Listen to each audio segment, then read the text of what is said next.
A série Bebê Rena está dando o que falar. A série conta a história de uma mulher chamada Marta que chega num bar e o barman olha para ela, fica triste, vê a afeição dela, né? Fica preocupado com ela e oferece uma dose de chá. Ela diz que não tem dinheiro, então o barman fala que vai dar o chá de graça para ela. A partir daí, a vida desse homem se complica, porque a mulher interpreta mal esse gesto e começa a confundir os sentimentos e vira a super stalker. E é sobre isso que nós vamos falar hoje. Eu não tenho ideia de como isso vai acabar. Olá, tudo bem? Meu nome é Robson e estou aqui para falar com vocês sobre a série Bebê Rena. Mais precisamente sobre a Marta, mas não a Marta da série, a Marta da vida real. Fiona Harvey, a possível Marta da vida real, apareceu, deu entrevista, contestou a série e fez revelações bombásticas. Ainda com a comoção da série Bebê Rena da Netflix, chegou a alcançar até mesmo o top 1, né? A última vez que eu vi estava no top 2, mas ela chegou a alcançar o top 1. A pessoa que teria inspirado a personagem da Marta se chama Fiona Harvey. A Fiona Harvey, ela deu entrevista numa espécie de podcast, programa de entrevista lá na Europa, e ela se mostrou profundamente insatisfeita com a representação daquilo que seria ela na série. E determinada a esclarecer todas essas coisas, ela revelou 5 pontos cruciais que contestam a narrativa da série. Eu só acho que um de nós vai ter que morrer. A primeira coisa que ela falou, a primeira revelação, que embora ela se considere a Marta da série, a Fiona, ela disse que ela não assistiu a série.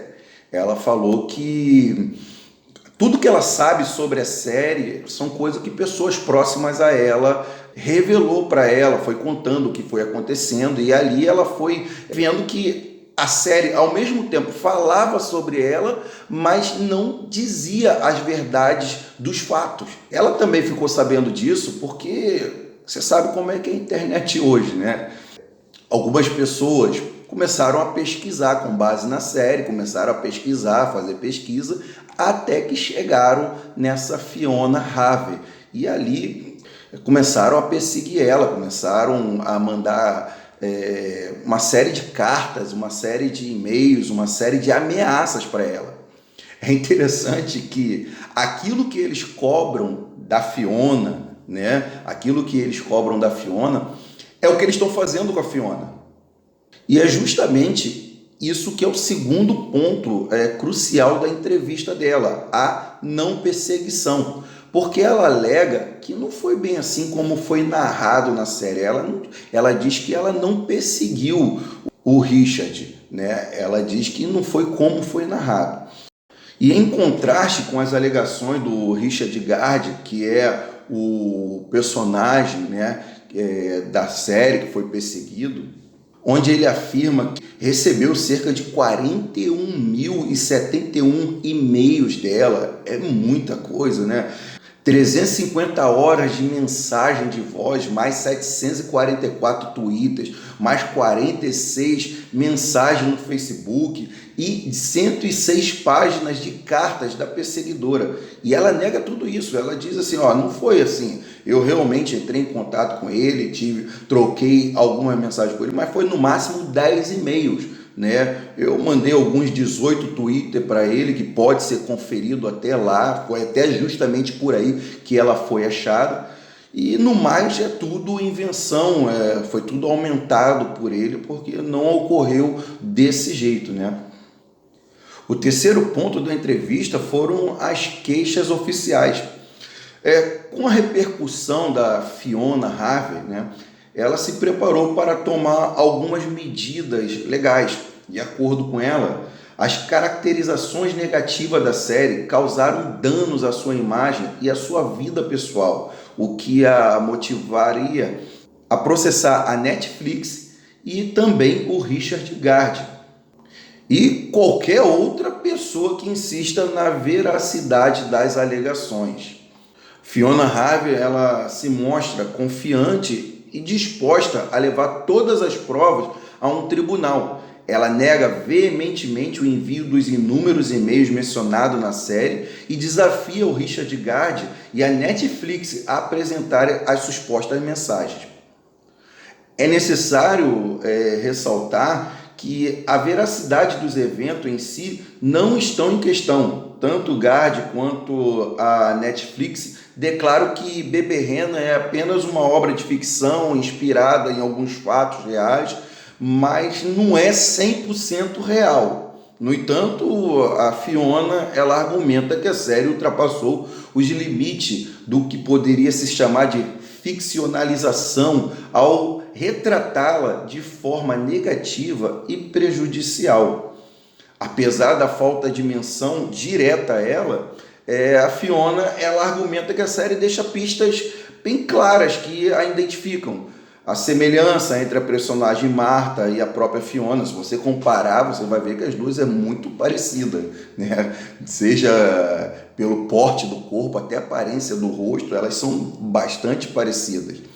E se você levar em conta que algumas pessoas fizeram poucas pesquisas e conseguiram chegar nela, ela nesse ponto ela tem razão, sim, eu concordo com ela, tá?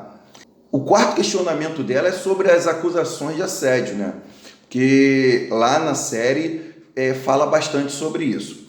E ela diz assim que no passado a Fiona ela foi alvo de acusações por comportamentos inadequados.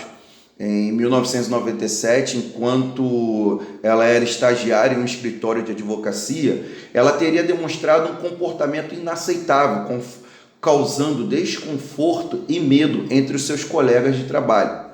A situação chegou a tal ponto que Lauren Walker, uma advogada do escritório, e seu marido, Tim Hay, membro do parlamento, solicitaram alarmes pessoais por segurança. Uma interdição provisória foi então emitida para impedir que Fiona entrasse em contato com Walker ou Hay, segundo o jornal da época. No entanto, a Fiona apresenta uma versão completamente diferente dos fatos. Ela afirma ter atuado como estagiária no escritório, sim, mas alega que partiu dela a decisão de desistir e que a interdição provisória foi solicitada por ela mesma e não pela Walker e o Hay. Segundo a Fiona, a motivação por trás das acusações seria o fato de ela estar concorrendo a um cargo político naquele ano. Na entrevista, enquanto o entrevistador fez algumas perguntas sobre essas acusações, ela se recusou a responder. Por último, ela alega que vai escrever um livro contradizendo o livro de Richard Garde e, consequentemente, a série da Netflix, né? Então, em meio a essa polêmica gerada, né, Fiona revela a possibilidade de escrever um livro sobre as suas experiências com Richard Garde. E, apesar de reconhecer que tem outras prioridades na vida dela, ela se sente quase que obrigada a contar sua versão da história. O último contato entre Fiona e Garde ocorreu há alguns anos, né? E ela lamenta ter conhecido o Richard naquele bar e o impacto negativo que essa interação teve em sua vida.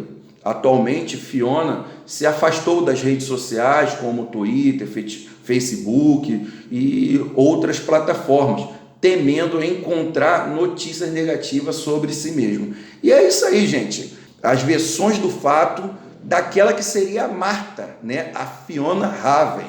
Ela vai dizer que vai fazer o livro dela, e se ela fizer o livro dela e tiver uma série, né, com a versão dela, você assistiria essa série? Eu só acho que um de nós vai ter que morrer.